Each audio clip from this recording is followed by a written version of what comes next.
Bonsoir à tous, chères auditrices, chers auditeurs, chers tous. Vous écoutez un nouvel épisode de Tout et de Rien, l'émission qui vous parle de tout et surtout de rien. Et aujourd'hui, encore une fois, c'est l'anniversaire de l'empereur comme tous les ans. Et du coup, nous, on est au rendez-vous, on est présent pour faire un spécial Japon. Mais cette fois-ci, avec deux nouvelles têtes dans l'émission. Je vous présente du coup Clément et Théo. Enfin, Théo, tu avais déjà participé à un épisode, l'épisode 17 de la saison 3 de Tout et de Rien. On pouvait aller le checker tout de suite, c'était incroyable. On avait parlé de voitures électriques. Comment est-ce que vous allez tous les deux ? Bah écoute, moi ça va super. Ça va très bien, yes, pour ma nice. part également. Ravi d'être là, hein. Merci de nous accueillir. Et bah, c'est avec grand joie, grand plaisir que je vous accueille. D'autant plus que toi, Théo, tu as une super anecdote à nous donner sur le Japon. Mais ça attendra la fin de l'épisode parce qu'un petit peu de suspense, c'est pas mal. En attendant, tous les deux, je vous ai concocté un petit quiz sur la culture artistique au Japon. Est-ce que ça vous dit ? Allez. Moi je suis chaud bouillant, moi. J'ai fait ça tout à l'heure et je me suis un petit peu servi sur un site qui s'appelle japon-fr.com où en gros c'est un site de français qui parle du Japon, hein, c'est assez clair Et on les remercie. dans le titre. On les remercie très chaleureusement. On leur fait Si coucou vous aussi. nous écoutez un jour, on vous fait coucou, voilà. Je sais pas trop si vous êtes doué en Japon ou pas, donc on va voir si c'est le cas au travers de ce petit quiz. Vous êtes prêts ? Question numéro 1. Qu'est-ce que la Cha-no-yu ? Alors là, ça commence fort. Hein. Là, tu Mais- nous, Je ne sais pas. Eh ben, sachez que la Cha-no-yu, c'est la cérémonie du thé en japonais. Oh. D'accord. Cérémonie du thé qui est en fait un art traditionnel du Japon qui se déroulait autrefois dans les maisons de thé, qu'on appelle aussi des chaya, et qui se trouvent aux alentours des temples bouddhistes. À l'heure actuelle, cette cérémonie n'est plus réservée aux moines, elle s'est popularisée et elle s'invite dans les foyers japonais. D'accord. Voilà. Bien. Donc ça va être un petit peu ça tout le temps. Je vais vous demander si vous connaissez un truc et puis après ça aura une petite information derrière tout ça. Est-ce que vous savez ce que c'est que l'ikebana par hasard ? Ikebana, j'ai déjà entendu ça quelque part. Ouais, c'est Moi, toujours je ne des sais arts pas. pour le moment à chaque fois qu'il faut chercher. Oui. Je crois que je ne vais avoir la réponse d'aucune de ces Aucune de ces questions. Je m'en doutais un petit peu en faisant le quiz. Moi-même, je connaissais rien du tout, hein, parce que faut Ah oui, savoir bah, que c'est- je ne connais rien au Japon. L'ikebana, c'est l'art de l'arrangement floral. D'accord. C'est un art qui est Ah, très ouais. important au Japon. En fait, il a été largement influencé par l'art floral chinois. Dans le passé, les œuvres créées servaient d'offrandes dans les temples bouddhistes, encore une fois. Et de nos jours, il sert également de décoration très prisée dans les maisons japonaises. Et afin de perpétuer cet art ancestral, de nombreuses écoles sont apparues sur l'archipel du Japon et même dans certains pays occidentaux parfois. Très bien. D'accord. Bah écoute, Ah oui, super. J'ai pas réussi à me rappeler de tous les noms, hein, par contre. Hein. Ouais, Je j'ai pense que- juste me rappeler de l'art du thé, En fait, des fleurs. En fait, je trouve que le thé, c'est assez facile de retenir parce que c'est Cha-no-yu et la maison de thé, c'est Chaya. Et moi, je peux pas m'empêcher de penser à Chai et de penser à thé Chai. Et du coup, ça me fait moyen mémotechnique. Oula, t'es parti loin quand même. Hein. Voilà, c'est. Pourquoi pas, hein, les Ouais, sonorités oui. se ressemblent un petit peu. Est-ce que vous savez ce que c'est que l'ukiyo ? Ouais, non. Eh Non. bien, Tu me rencontres, Eh bien, comme non, que non, depuis je- le début de ce questionnaire, je suis Ça sans va, réponse. il y a des questions plus simples après qui vont venir. Le l'ukiyo, Ah. c'est un mouvement artistique pendant l'ère Edo. Oh, d'accord. Ça C'est veut la fin dire, du Moyen-Âge japonais, je crois.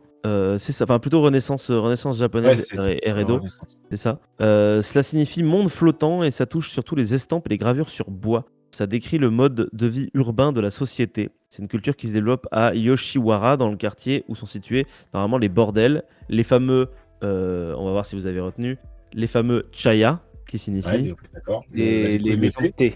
les maisons de thé, exactement. Les salons Il y de a thé. aussi, il y a aussi les théâtres, fréquentés par une classe moyenne japonaise alors croissante. Cette culture Mhm. apparaît également dans d'autres villes telles que Osaka, Kyoto, et les fameuses estampes japonaises que l'on appelle aussi des ukiyo-e, ou images du monde flottant, trouvent leurs origines dans ces arrondissements et représentent souvent des scènes du monde flottant lui-même, comme les geishas, les acteurs de kabuki, les lutteurs de sumo, les samouraïs, les chonin et les prostituées. C'est le quartier des plaisirs. C'est un peu, un mouvement artistique qui représente un petit peu cette ère de quartier de plaisir de Pendant l'ère les Edo. Edo, c'était Pompélope au Japon. Hein, c'était- Ouais, c'est ça, tout à fait. Il y a un mot que j'ai prononcé au cours de cette petite question, c'était kabuki. Est-ce que vous savez ce que c'est que le kabuki ? Alors, le Alors, kabuki. ça me dit quelque chose, mais c'est peut-être parce que ça ressemble beaucoup dans la prononciation à tanuki, donc je pense que... Ah, c'est vrai que ça Tu ressemble peux à répéter Tanuki. Kabuki, qu'est-ce que c'est ? Kabuki.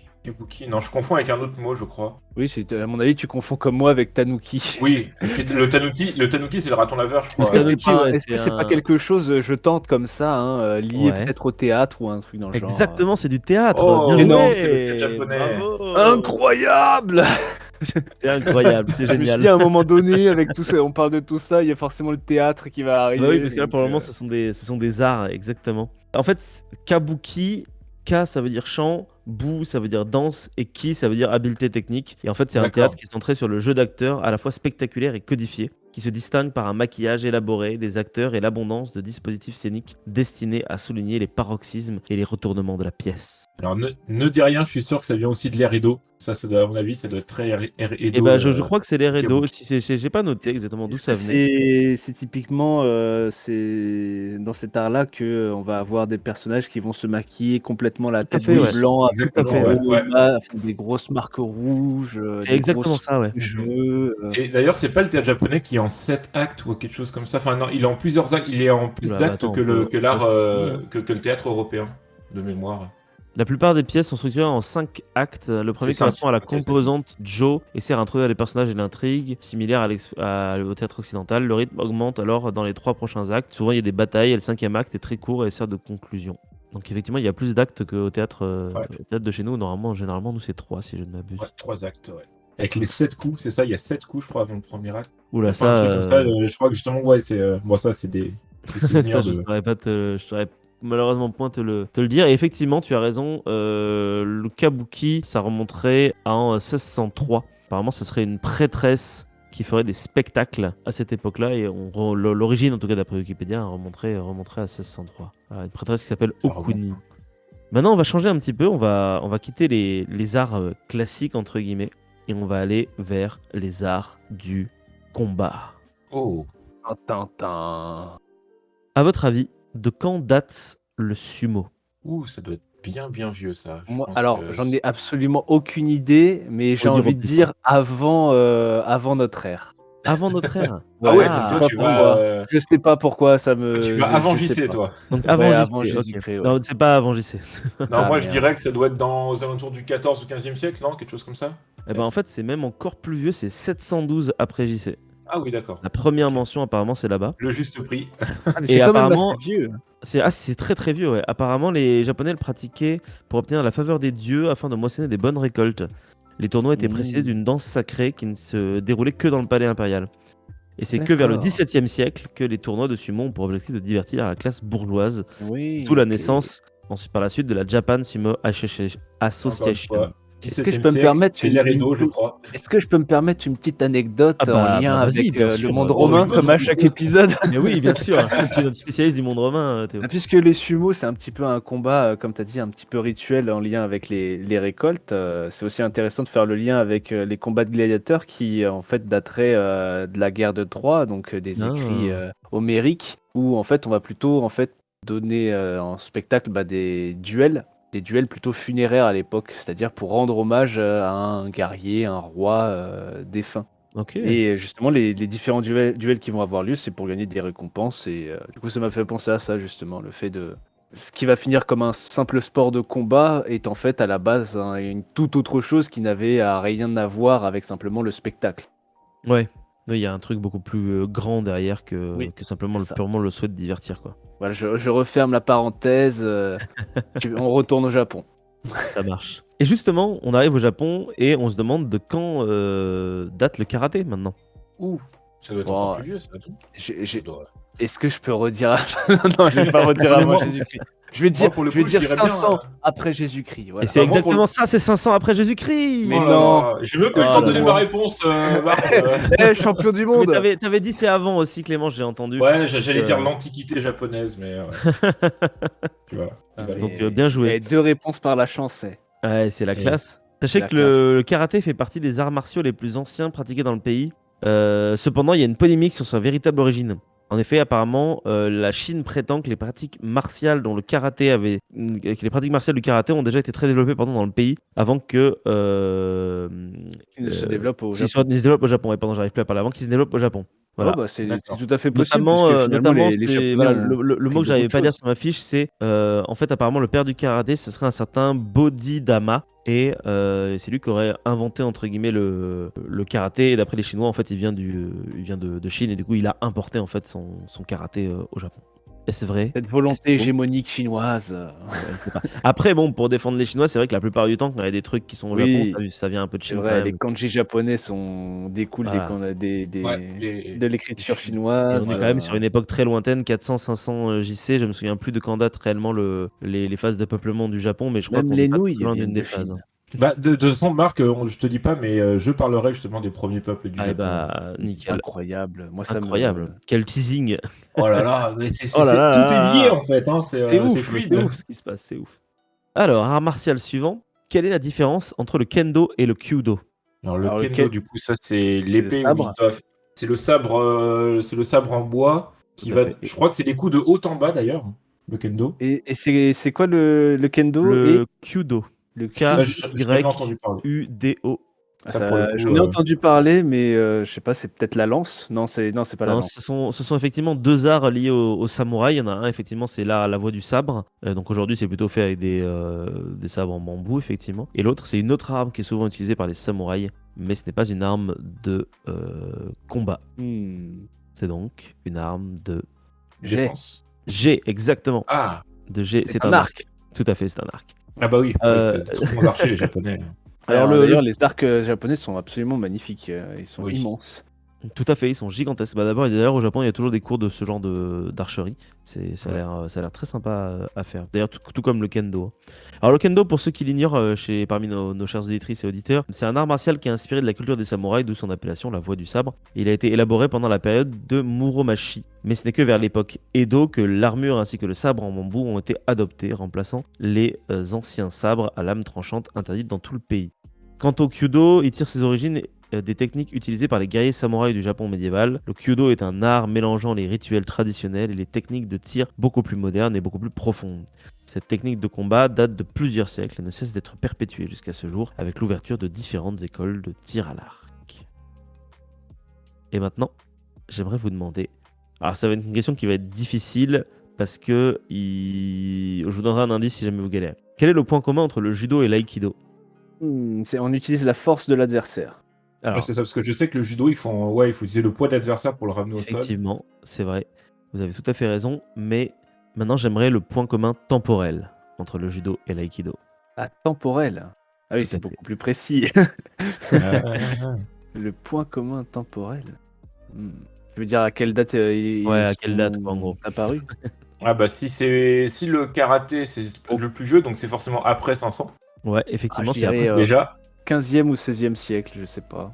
Et Je toi, dirais Clément, tu dis peut-être quoi? le 10 ou le 11e, on va dire.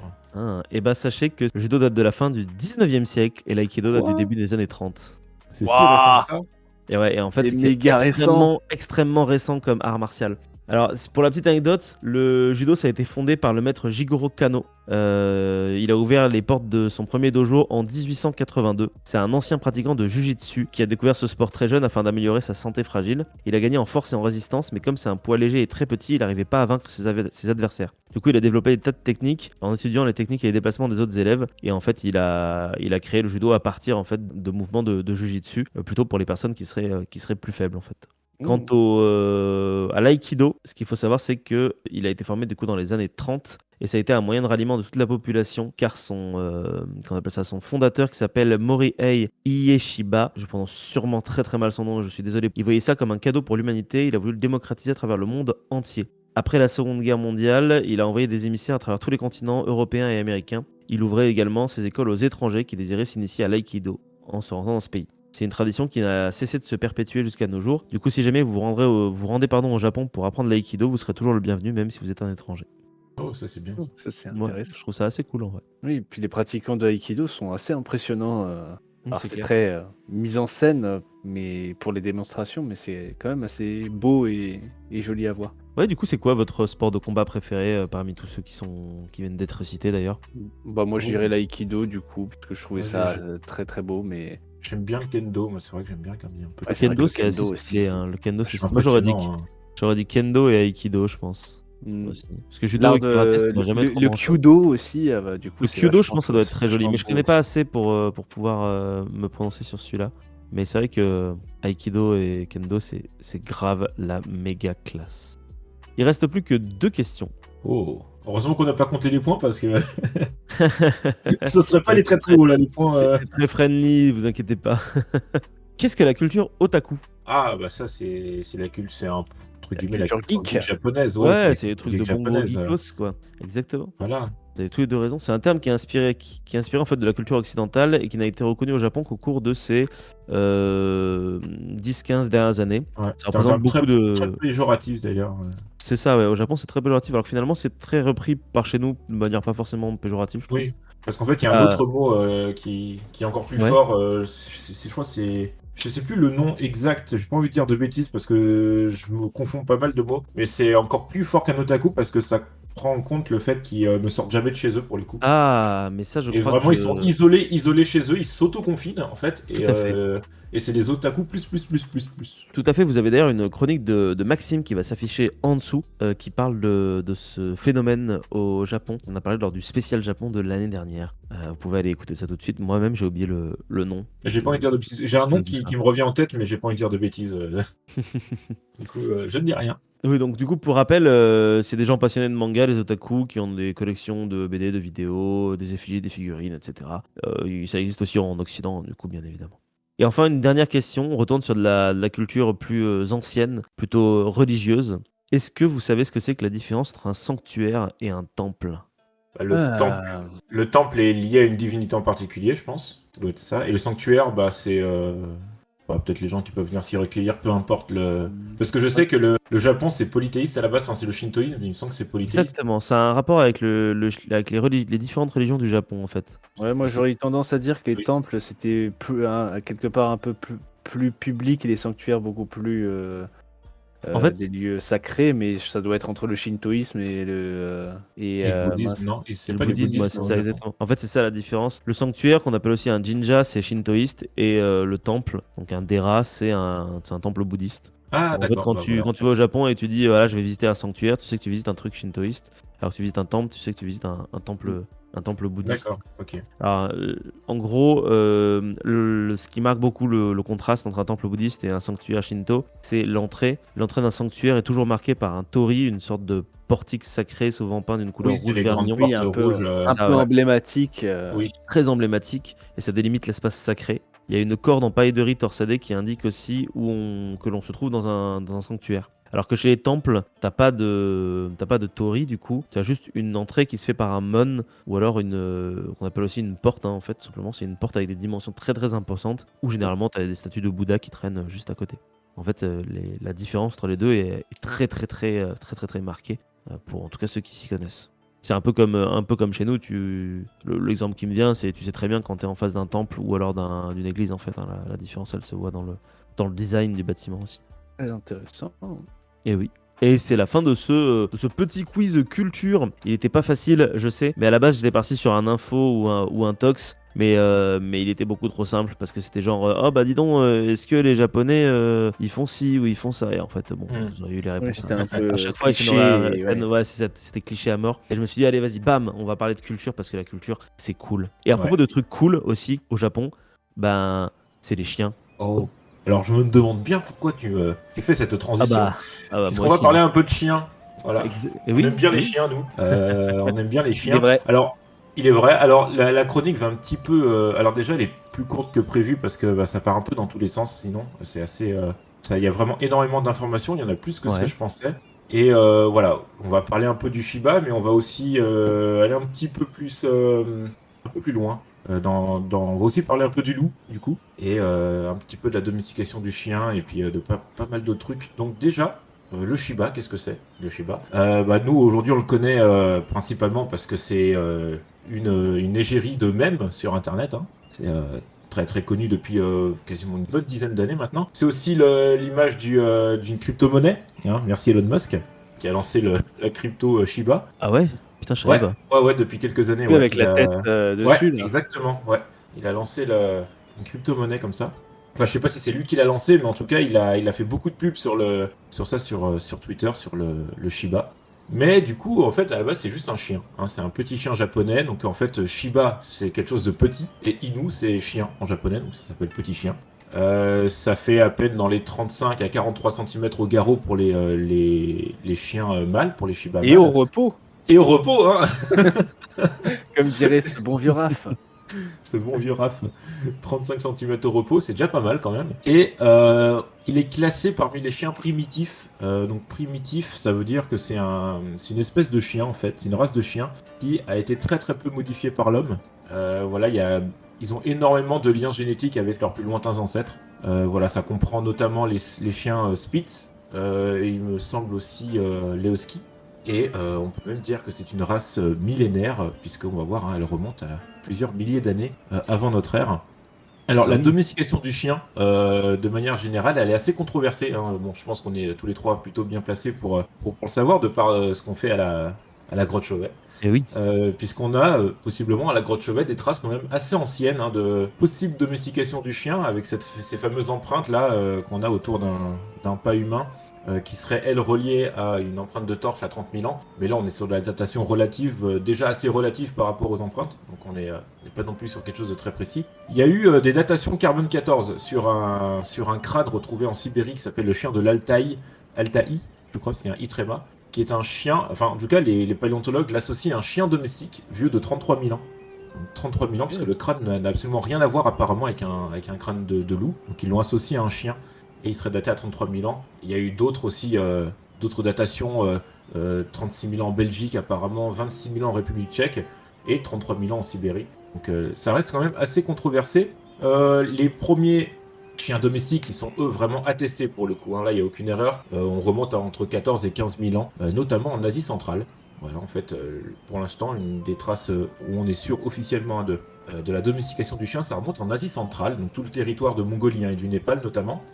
Et en 2015, il y a eu une étude basée donc sur de la génétique, sur de l'ADN, hein, sur plus de 4000 chiens, alors qu'on appelle des chiens de village. J'ai pas trop compris exactement, j'ai pas pu trouver plus d'informations. Donc c'est des chiens qu'on appelle des chiens de village, c'est sûrement des chiens errants qui ont quasiment pas été modifiés apparemment, par l'homme en tout cas. Donc plus de 4000 chiens, je crois que même ça monte jusqu'à 5000 dans l'étude. Donc beaucoup d'études ADN qui ont montré donc que ces chiens sont bien des descendants directs des loups gris de Sibérie. Ils ont eu très peu de contact avec l'homme, donc très peu de sélection anthropique.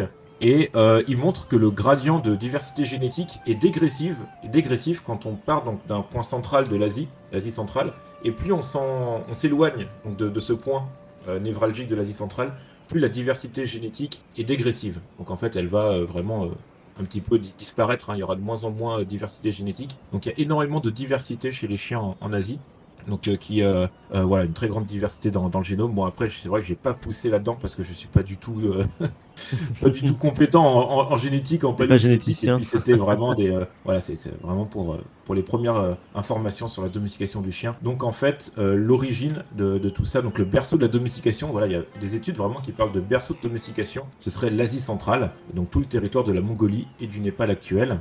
Et donc Asie centrale, transition toute trouvée pour arriver au Japon.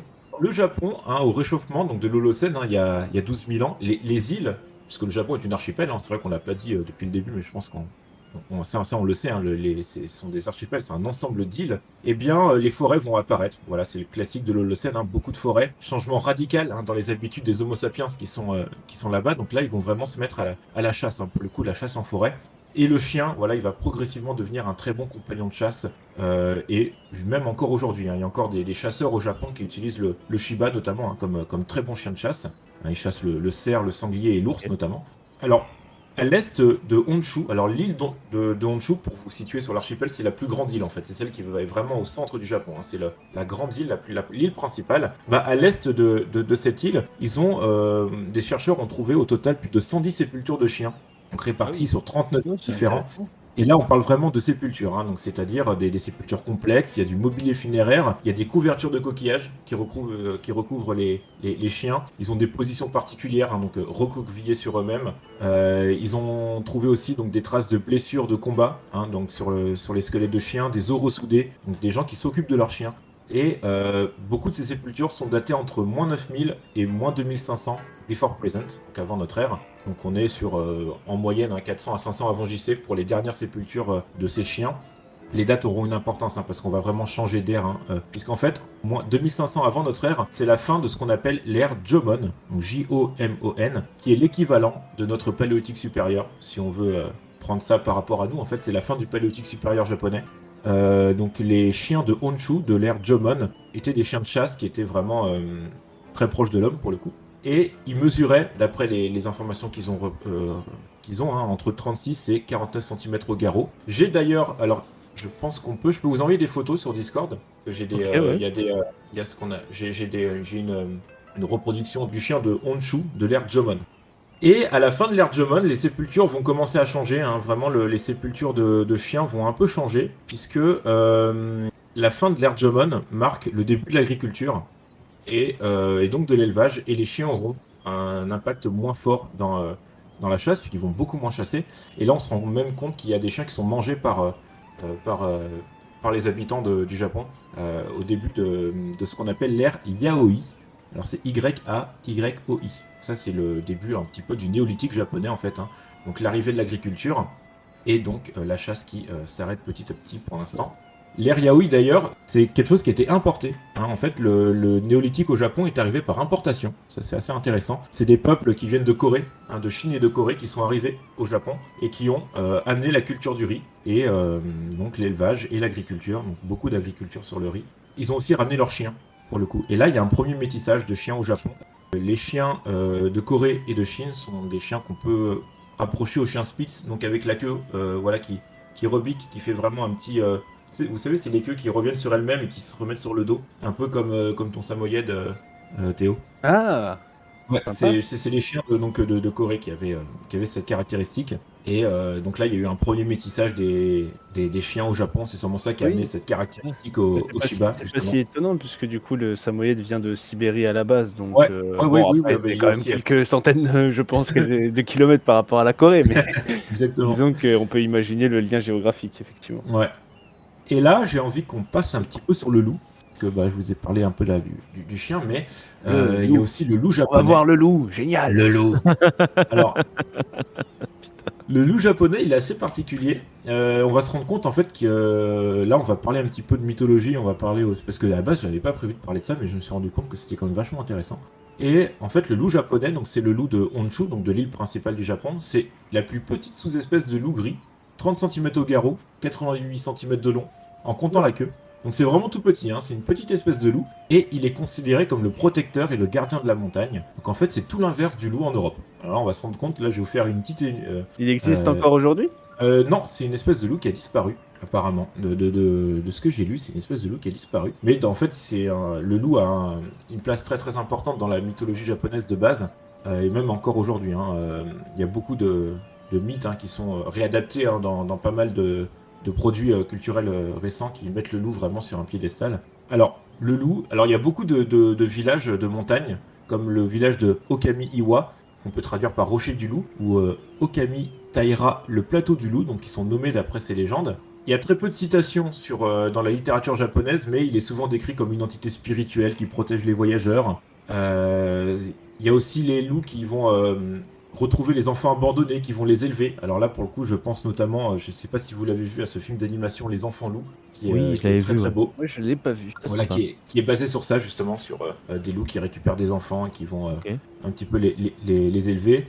Il y a aussi certains villages qui vénèrent le loup parce qu'il protège les cultures contre les sangliers. Alors, c'est très intéressant de voir qu'au Japon, le loup il protège les cultures et les élevages, alors qu'en Europe, c'est l'inverse, c'est le loup qui vient tuer les bêtes. Pour le coup, Ouais, le loup c'est qui protège les étonnant. sangliers, je pense à la scène d'introduction, enfin une des premières scènes du Ghibli, la princesse Mononoke, où justement il y a la princesse sur son loup géant qui va essayer Oui. et arrête le sanglier qui vient détruire les La rizières. ville, oui. Ah oui, c'est vrai, ouais. Voilà. Et du Pas coup, mal. je viens de capter la référence. Bien vu.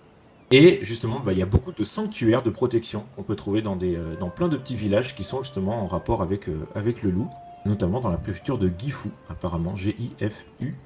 Donc le loup protège les cultures, il peut laisser apparemment des proies pour les villageois, donc il va récupérer du gibier, il va le donner aux villageois apparemment. Et il y a aussi une petite tradition qui consiste à donner à une louve du riz. Lorsqu'elle donne naissance à un petit, en retour, le loup protège le village. Donc il y a des offrandes qui sont faites au loup, on va lui donner du riz. Donc voilà, ça c'était la petite aparté sur le loup japonais. Alors il y a plein Et- d'autres, il y a plein d'autres choses hein, sur le loup aussi. Donc là, Et c'est si, vraiment. si je peux me permettre d'intervenir, je Ouais, crois que tu bien as sûr. un manga et un animé, je crois qu'il s'appelle Spice and Wolf, qui justement parle de l'histoire d'une déesse louve protectrice des récoltes Ouais, ouais, dans un sûrement. monde alors plutôt occidental, mais pour le coup c'est certainement inspiré, comme tu dis, Hum, de cette croyance japonaise du loup qui va protéger les récoltes, ouais. etc. Moi, je trouve pas mal, je trouve ça marrant ce paradoxe entre l'Europe et le Ouais, Japon pour le coup. effectivement, c'est assez intéressant. Ouais. Alors, donc ça c'était la petite aparté sur le loup. Alors maintenant, on va faire un petit bond dans le temps. Hein, donc on a parlé un petit peu de la fin du paléolithique et du début du néolithique japonais. Et on va arriver donc au milieu du XVIe siècle, en 1542. Alors à votre avis, qu'est-ce qui se passe en 1542 au C'est Japon? pas les premiers Européens qui arrivent au Japon? Ah, exactement, c'est les Portugais, c'est les Mmh. navires portugais qui arrivent sur une île, l'île de Moi, j'ai joué à Tanegashima. Total War, monsieur. Oh, il est trop fort, hein. La culture historique avec Total War, ça donne. Ils amènent les fusils, mais aussi certainement la rage, peut-être. Alors, il ramène aussi le catholicisme. Il Oui, ramène bah, les chrétiens, c'est vrai. Moi, entre autres. j'étais plus terre à terre avec les maladies, mais effectivement, la Aussi, oui, donc, religion la religion. aussi. Et du coup, donc, ouais, en effet, ils apportent des armes, ils apportent des missionnaires chrétiens, parce il devait y avoir sur tous les bateaux qui partaient d'Europe des missionnaires chrétiens. Et donc, le Japon connaît sa première période d'ouverture vers la culture européenne, qu'elle soit commerciale ou religieuse, hein, puisque c'est là qu'on va commencer à avoir les premiers chrétiens au Japon. Par contre, c'est une période qui va pas durer très longtemps, puisqu'en 1616, donc même pas 100 ans, même pas 100 ans après hein, l'arrivée des premiers Européens, il y a le shogun Hidetada qui décide de fermer le Japon totalement. Et donc là, fin de la période d'ouverture. Mais par contre, cette petite fenêtre, ça a quand même permis à certains Européens de ramener leurs chiens au Japon, pour le coup. Et là, il y a déjà des premières estampes qui datent donc du 16e, début 17e, qui montrent des chiens de type terrier. Hein, donc des chiens de chasse européens, pour le coup. Ok. Donc on peut déjà voir... Alors j'en ai pas trouvé, malheureusement, parce que c'est pas facile de trouver des estampes japonaises de cette période. Mais d'après les historiens et les archéologues, hein, on peut déjà trouver des chiens de type terrier dans des estampes japonaises du 16e siècle. Et là, maintenant, on va arriver à la fin du 17e, donc en 1687, le 5e shogun Tsunayoshi, qui est maintenant mon shogun préféré, qu'on appelle le shogun chien, d'ailleurs, il me semble. Voilà, on l'a appelé, alors, voilà, c'est ça, le shogun chien. Pourquoi on l'appelle le shogun chien? En fait, il va mettre en place un décret national hein, pour protéger les animaux et surtout les chiens.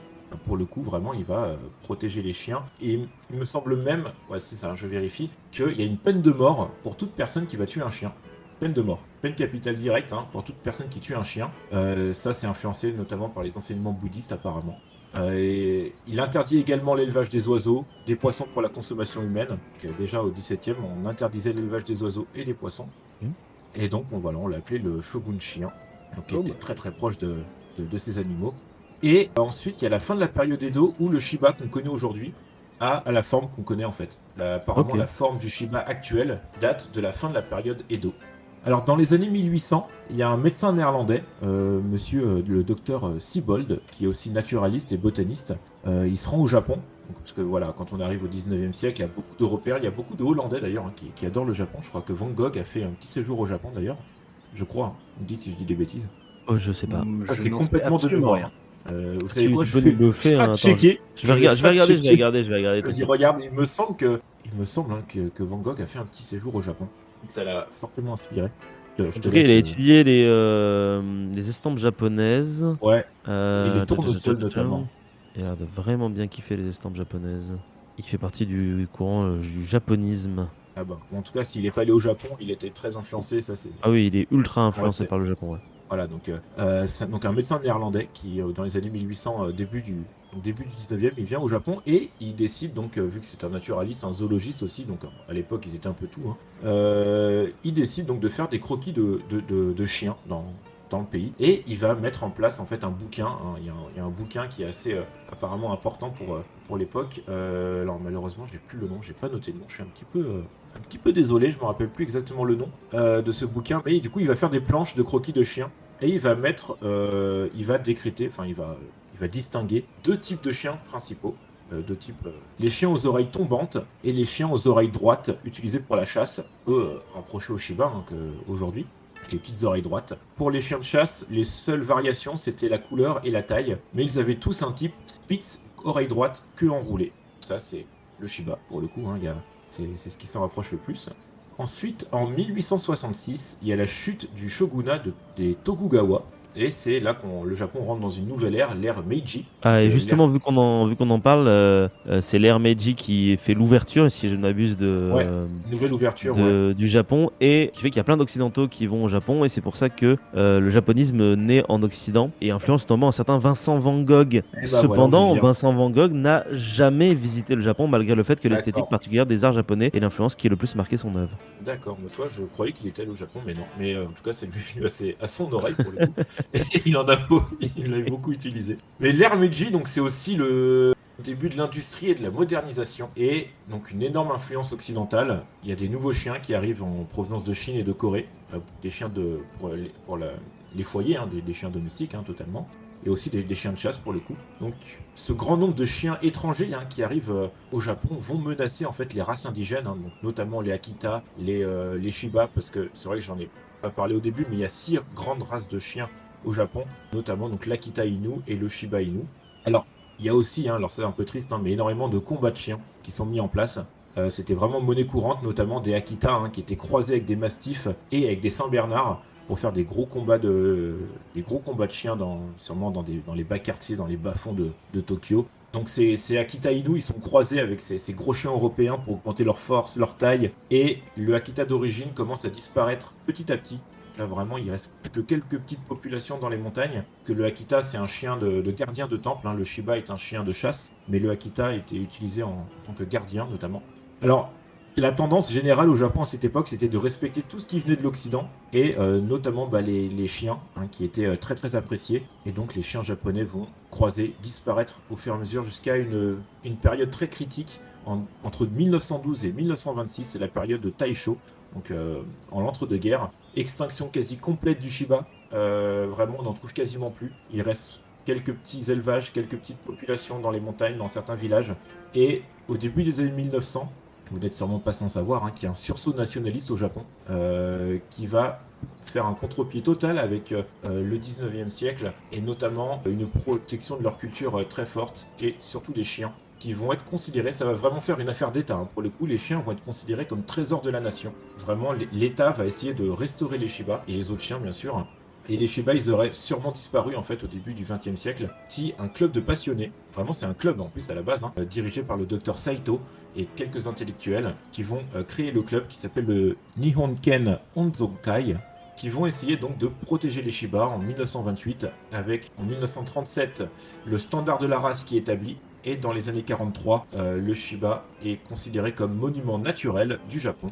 Et depuis, il a été protégé, il a été importé en Europe quelques années plus tard. Et en 2005, il y a un petit jeu vidéo qui sort sur Nintendo DS, le Nintendogs. Et là, le Shiba commence un petit peu à rentrer dans l'imaginaire, dans la passion européenne. Et c'est là qu'il commence à prendre en popularité jusqu'au début des années 2010 avec ce qu'on disait au début, le même. D'ailleurs, ce chien a 17 ans, sachez-le. On vit peut-être ces dernières années au même originel. Et voilà, le Shiba maintenant prend de l'essor, il y en a partout.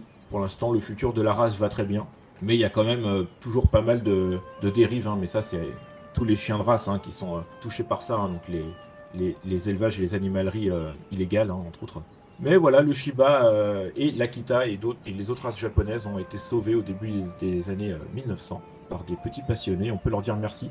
Bah Et oui. on peut dire merci au sursaut nationaliste japonais qui a mis les chiens en trésor de la nation. Ça fait un petit peu un lien donc avec ce shogun, Bah oui, d'une certaine manière, Tsunayoshi, ouais. qui avait déjà protégé les animaux, peine de mort pour les gens qui tuent les chiens. Il y a eu plusieurs sursauts comme ça où les chiens ont vraiment une place très importante au Japon. Ouais, Donc voilà, c'est la fin de c'était cette super, petite une super chronique. Moi, je me suis régalé à t'écouter. Écoute, Ouais, c'était bien Bah, cool, merci. franchement, merci Clément, c'était très très chouette, félicitations à toi. bravo pour le travail Ouais, Voilà. on peut de t'applaudir, recherche. pas dans le Discord, mais le cœur Alors, du le coup, je cœur vais y en est. profiter. Je vais Ouais. pour vous mettre quelques petites photos là des Ok. estampes japonaises avec justement, on Ah. parlait des arcs japonais avec des estampes Oh, et les chiens. c'est très Voilà, joli tout ça. la queue retroussée. Alors, oui, monsieur Tsunayoshi, j'ai son portrait. Regardez un petit peu la tête qu'il a. Il est Oh. incroyable. Il est incroyable, ce monsieur. Et j'ai aussi, bon, alors là, âme sensible s'abstenir, mais hop, Là, quelques petites photos de chasse pour ceux qui veulent. Enfin, pour ceux qui veulent. Pour vous deux, pour le coup. Pour nous deux. Mais, Après, tu pourras toujours mettre les liens quand l'épisode sortira. Tu pourras toujours mettre tes liens en description. Ouais. Effectivement, oh, waouh, effectivement, Ouais, donc un des cerf en train de se Shiba faire qui, niaquer là. Voilà, et puis j'ai une autre photo. Alors celle-là, je pense que je peux la mettre en spoiler. Là, je la mets en spoiler si vous voulez la voir. Ah, pourquoi? Ah oui. Qu'est-ce Voilà. qui se passe? C'est une chasse à l'ours avec un Shiba. Vous allez me dire que le petit chien là, il a égorgé l'ours. Il a niaqué Non, l'ours. c'est pas le. Non, bah non. Les chiens de chasse sont pas des. C'est les pisteurs. Et Ouais, ils ont l'air moins sympas maintenant, les Shiba. Ouais, alors là, c'est vrai que ça change un petit peu, mais. Il a l'air ultra vénère sur la photo en plus. Il est en mode ouais, je l'ai défoncé ce connard. J'ai buté un ours. Il y a des ours au Japon, je savais même Je pas. savais même pas non plus, ouais. Dans les montagnes japonaises. Ou alors peut-être que ça, c'est peut-être des Européens. Je sais qu'il y a des Européens qui utilisent beaucoup aussi. Enfin, des Européens, des Occidentaux. Des Occidentaux, ouais. Utilisent. Ça serait Voilà. peut-être Oh, pas et puis, étonnant. je l'avais pas mis dans mon paragraphe, mais j'ai ici, que je vais vous envoyer, une gravure sur une cloche en bronze. Apparemment, effectivement, il y a un ours noir du Japon. Regardez cette L'ours noir du gravure. Japon et l'espèce est vulnérable. Ah, oh, la Donc là, gravure est stylée. Gravure, alors il me semble que ça c'est en. Je crois que c'est une gravure en Corée, je crois que c'est Corée du Sud. Oh ouais. Une chasse au sanglier, donc avec le sanglier au milieu, et tous les petits chiens qui sont autour, et l'archer. Et on sait de quand est Ouais, datée cette œuvre. Alors 400 avant JC jusqu'à 250 après JC, donc ça c'est la période Yayoi. Par contre, j'ai pas la date de la cloche en elle-même, une cloche en bronze, de moins 400 à plus 250. Ok. Ok. Donc c'était D'accord, retrouvé bah, sur la côte est de l'île du Japon. Bah merci Wow. beaucoup Clément encore une fois pour toutes les informations supplémentaires que tu nous as partagées là et toutes les photos, c'est super chouette. Parfois. Franchement, je vous invite en tout cas à ceux qui nous écoutent et à vous deux si vous voulez, hein, à regarder un petit peu plus l'histoire du chien au Japon. Ça part un peu dans tous les sens. Il y a beaucoup aussi d'études génétiques. Je suis pas allé Ouais. là-dedans parce que j'ai pas assez de temps pour tout comprendre pour le coup, et vu que je comprenais quasiment rien à ce qu'il disait, je suis pas allé à fond là-dedans. Mais il y a aussi pas mal d'études génétiques avec des différents types de chiens qui ont été répertoriés, des croisements. Ok. Du coup c'est l'heure de l'anecdote là. Ah, mais vous êtes Ah, sûr bien. parce que vous êtes On pas vous a prêts, promis on vous a promis une anecdote de ouf en début d'émission. Maintenant elle va avoir lieu. Là maintenant tout de suite. C'est parti. Bah, accrochez-vous à vos sièges. Ah bah là je suis L'anecdote vraiment arrive. accroché. L'anecdote Ouais. arrive, attention. Ouais. J'espère que vous êtes prêts. On est prêt. Vas-y. Alors, saviez-vous qu'au Japon, je rigole avant de le dire, Ça eh va. bien au restaurant, Ouais. l'eau est gratuite comme chez nous, Ouais. mais également le thé vert. Ah. Voilà. Voilà. Voilà. Si vous voulez faire une petite pause thé, vous allez dans un restaurant et vous avez du thé vert gratuit. C'est gratuit. ouf en vrai. Voilà. C'est Consommer une anecdote ou de faut voyage qui est consommer dingue. Ouais, je suppose qu'effectivement, faut consommer, c'est comme au restaurant, hein. Après, je saurais pas dire. Est-ce que quand tu vas dans un bar ou un restaurant japonais, tu passes juste et tu dis est-ce que je pourrais avoir du thé vert? Je sais pas si ça Ce marche. sera incroyable. Hein. Ça m'a demandé beaucoup d'efforts de vous la transmettre, donc j'espère que vous l'appréciez à sa juste valeur. Mais on l'apprécie à sa très juste Non, mais- valeur. Après, pour être tout à fait sérieux, c'est vrai que j'ai quelques petites autres anecdotes au Japon que vous Ah. connaissez certainement. Par exemple, le fait il est très mal vu au Japon de manger debout ou en marchant. Ah ça je savais on pas, mange tu vois. on mange pas dans la rue au Japon. On va pouvoir régulièrement au Japon trouver plein de petites choses à manger, des crêpes, entre autres choses, des glaces par exemple. Mais il faut pas que tu continues de marcher en la mangeant. Il faut que tu te poses quelque part, tu t'assois pour manger et apprécier ta nourriture. Si en Ok. fait tu restes debout ou tu marches, ça montre aux gens en fait que tu n'apprécies pas ce qu'ils t'ont préparé à manger en fait. Ok, ça se tient en vrai. Il y a aussi, je crois, déjà il y a les tips qui sont très mal vus au Japon, de donner des pourboires, Ouais. parce que ça considère que je sais plus ce que ça. T'es pas assez payé, ouais. Ouais, t'es pas assez payé pour. Oui, Ok. enfin ouais, il y a quelque chose comme ça, et Et les fruits sont très chers. très Ah très ouais cher. Et je crois que c'est aussi très mal vu de se maquiller dans le métro. C'est nous quand tu prends le métro à Paris, t'as au moins une personne sur deux qui se prépare, en fait, qui s'est pas préparé le matin et qui fait tout dans le métro. Bah au Japon non, t'as pas le droit. Enfin t'as pas le droit, c'est très mal vu. Ok. D'autres anecdotes encore, messieurs? Oh, je pense que bah, le Japon est fourmi attends, d'anecdotes. je réfléchis un petit peu. On a parlé des fruits et les légumes plutôt chers. Je crois qu'il y a même des fruits qu'on va offrir, des melons carrés là-bas. qu'on va faire grandir dans Ouais. des boîtes exprès, qui est un cadeau qui est assez luxueux là-bas et qui coûte plusieurs centaines d'euros, hein, voire peut-être même certains dépassent le millier d'euros. Sans trop m'avancer, il me semble que c'est assez impressionnant les prix que Ok. peuvent atteindre certains fruits considérés comme un luxe en fait au Japon. Ça, c'est un truc d'insulaire, souvent les fruits avec des prix élevés, non? Ouais, c'est vrai que c'est un petit peu plus compliqué d'y avoir accès. Alors bon, après, on parle de ça, mais en Polynésie française, en Guadeloupe, hein, ils ont des fruits, des mangues, des bananes dans tous les sens, et c'est super bon, hein. Mais bon, apparemment au Japon, c'est pas trop dans la culture de manger énormément de fruits. De fruits. Ok. Et Très bien. dernière petite anecdote marrant aussi, vous saviez pourquoi il n'y a pas de... Enfin marrant, en vrai la raison n'est pas marrante, mais vous saviez pourquoi il n'y a pas ou très peu de poubelles dans la rue? Enfin, tu sais, nous on a des poubelles dans la rue au croisement. Ouais.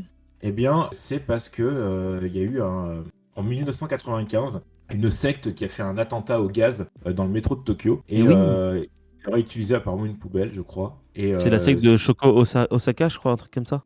alors de ce que je lis là, c'est la secte Home. Si je ne m'abuse, il y a chers auditeurs et auditrices, vous pouvez aller voir une chronique faite par Benjamin sur cette secte et sur les attentats qu'elle a pu faire au Japon dans je sais plus quelle partie du XXe siècle, mais allez voir, c'est super, super, super chouette. Ça fait longtemps, donc du coup j'ai un peu oublié les noms, mais de toute façon ce sera en description. Et du coup, suite à cet attentat en 95, les poubelles ont été retirées pour que ça évite de servir de cachette pour des projets terroristes. Et du coup, les Japonais, ils ont des poubelles de poche. Et du coup, en fait, ils mettent tous Ok. leurs déchets dans leur poche et ils jettent tout une fois chez eux. D'accord. Mais ça Et- doit pas être pratique quand même, hein. Non, non, t'imagines clairement pas. Faut vraiment que ce soit inscrit dans les mœurs de tout le monde, quoi. Ouais, je pense que... Parce que je sais que l'éducation de la propreté au Japon, elle commence dès la maternelle. Où c'est les élèves en maternelle qui lavent les classes, qui sont... voilà, Ouais. je sais qu'il y a certains élèves qui sont attribués... Mais- Enfin, tous les jours, il y a des élèves qui restent à la fin des cours pour laver les pièces et tout. Ah, j'ai oublié une anecdote que je trouve incroyable, moi. Au Ouais. Japon, il est interdit d'être obèse. Quoi? Tu peux avoir des amendes si t'es en surpoids. C'est incroyable. Vous délire. saviez pas? Bah non, mais Non. Ah, je suis pourtant, trop fier. les sumo ils sont en surpoids, non? Ah oui, mais là, C'est- à mon avis, ils ont une dérogation particulière, puisque il y a presque un aspect divin au sumo. Mais effectivement, en fait, le poids des habitants est particulièrement surveillé au Japon, au point que même les femmes enceintes, eh bien, ne peuvent pas dépasser un certain poids. C'est-à-dire qu'ils vont surveiller énormément ce que vont putain, manger la les femmes vache. enceintes. Ouais, en effet. L'obésité est désormais illégale au Japon, c'est ouf. C'est une loi en 2008. Ouais, je trouve C'est une ça loi de 2008, ouais. complètement fou. J'en avais entendu parler il y a un Putain. moment, et là ça vient de me revenir. Donc j'aurai pas Ouais, les je crois détails, hein, évidemment, mais sachez que si vous êtes obèse, vous êtes passible d'une amende au Japon. Alors si vous Ouais, mais vivez ça doit là-bas, bien pas. sûr, Ouais, hein, c'est ça. si vous Ça doit pas marcher sur les touristes. Voilà, si quelqu'un est obèse et va visiter le Japon, à mon avis, il risque rien. Mais bon, quand même. Ok, waouh. Il y a un truc comme ça, ouais, qu'il y a des gens qui avaient comparé les tailles de vêtements entre le Japon et l'Europe ou l'Occident qui montraient, je crois que chez nous, un S, c'est genre un XL ou un L là-bas. Ouais, C'est, oui, c'est Bah, de toute possible. façon, c'est- de toute façon, c'est- de ce que je vois au niveau des stats, le Japon c'est un taux d'obésité de 5%, alors que par exemple les US c'est 35%. Ouais. Et Donc, on est ce pas qui est du tout marrant, le même truc. puisque en fait, les Japonais adorent manger plein de petites choses sucrées, des gâteaux, des trucs à tout va, et pourtant, c'est pas du tout. Enfin, c'est un petit peu à contresens justement de cette interdiction d'être obèse, parce qu'ils vont manger en fait extrêmement sainement, hein, dans leur vie de tous les jours. Il n'y a Le- pas le beaucoup de Japon, grignotage par en contre, fait. C'est vraiment quelque chose de. Le Japon est rempli de paradoxes, hein, ça mériterait une chronique à Oui, part c'est entière vrai. sur tous les Ah bah paradoxes ça du Japon. c'est clair. Les Mais par résumés, contre, le Japon. juste pour vous donner l'info, parce que je me suis dit, nous on est à combien en taux d'obésité? Et ben, à votre avis, on est où? À mon avis, on est à 20%, non? Autour des 20%. Et ben, c'est écoutez, d'après cet article de Amélie, un adulte sur deux est touché par le surpoids et l'obésité. Ça ferait donc 49% des adultes. Ah, et les Américains, c'est 39? 35. 35? Mais après, Non. Après, ils sont plus nombreux. Ah, mais il y a une grosse différence entre surpoids et obésité. Ouais, et obésité, ouais. C'est pour ça que je suis en train de regarder un Ouais. petit peu. Oui, surpoids, tu peux être en surpoids, mais l'obésité, c'est vraiment dès que tu arrives à un point, c'est selon ton IMC, ton indice de masse corporelle. Tout à fait. à plusieurs Mais bon, étapes. l'article de Amélie dit rien de plus. Bon. Attends, je cherche taux d'obésité, France. La France. La France, Ah, l'obésité, c'est 17%. 17%. Ah, Ah, je me voilà. sens mieux. Rassurez. J'avais un peu mal à ma France, hein, comme on dit. Ah, on est un Et peu si- chauvin là-dessus, hein, quand même. Et Hein. sur ce, on terminera sur le côté chauvin. On fait un spécial Japon en terminant sur la France. Voilà. Ça me semble pas C'est mal. normal. Nombril du monde. Enfin, les gars. Exactement. Bah, merci messieurs d'avoir bien voulu participer à cet épisode spécial Japon en ma compagnie, déjà le numéro 3 finalement. Un plaisir. Et oui, et puis on se retrouve de notre côté, chers auditrices, chers auditeurs, pour cette saison 4 de Tout et de Rien qui commence avec cet épisode. Finalement, c'est ça qui est incroyable. Le reste va Bienvenue. suivre. On a déjà 6 épisodes de tournée. Ils sont pas encore montés, mais c'est pas grave parce que je vais m'y mettre. Et puis voilà quoi. Voilà, c'est pas grave. Donc voilà, c'est promis. 2023, il y a une saison 4 de Tout et de Rien et ça commence maintenant. Merci à vous et à très vite. Ciao. Merci, ciao.